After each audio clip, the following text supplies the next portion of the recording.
I'm just so thrilled to be able to open up this program, welcome our supporters, acknowledge our survivors and special friends, as well as share some wonderful updates on progress that is underway.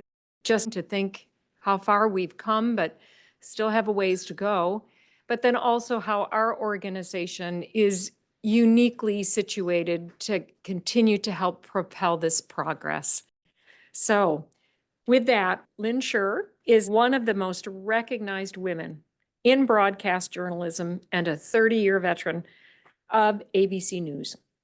Thank you, Lori, and thank you to all of you for being here. Everything has to change, and organizations like yours are making that happen. So let's find out from the real experts how we can make more of that happen and have more survival. Let me bring in Beth. Where do women fit into the picture? Is there any difference in the way the drugs are tested? What's going on with women and lung cancer right now?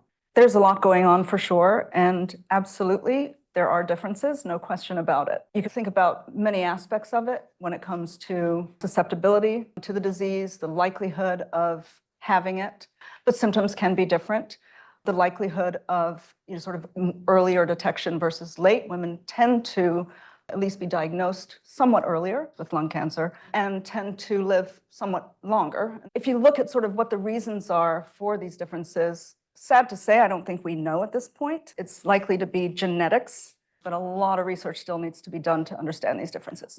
Dr. Flores, what's the next big step for you? What's the thing you want to see happening in thoracic surgery or in the field of lung cancer as a whole?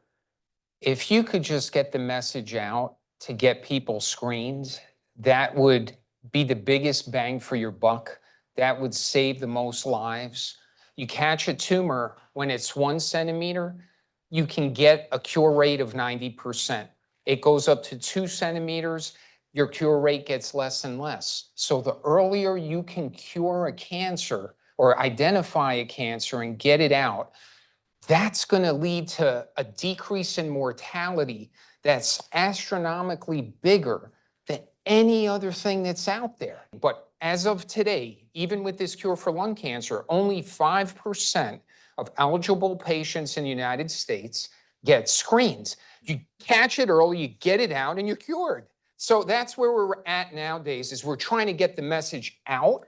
It's that simple. Chris Lovely, you're the chair of GoTo's Scientific Leadership Board. What are the advances that you can make in dealing with the most vulnerable and the most underserved in this area? Yeah, so GoTo has more than 900 of what we call these community centers of excellence. And I love the idea of how do you get state-of-the-art care to anyone everywhere? Because does science and research equal progress? 1000%. But that doesn't mean anything unless we can actually get it to people. So we have to drive the innovation and then drive the implementation. And what I love about GoTo so much is that it's not just, hey, let's do great science and great research so we can give it to only select people. It's let's make sure that whoever you are with lung cancer, that we build a community so you can actually access the latest, greatest lung cancer advances wherever you happen to be, because your zip code should not determine the quality of care that you get. Tony, I wonder if hearing what the three of them had to say about these major developments and talking about what GoTo has done, how does it make you feel? Motivated. It motivates me to get out there and try and understand how to tell the story, because that's it's infuriating to hear this and think people are dying unnecessarily. There's many years of life that people could be living if they were only given the correct information. So yeah, it makes me feel privileged to be able to deliver the message, but motivated to figure out how to do that. I cannot thank you all enough for the contributions that you make individually and collectively.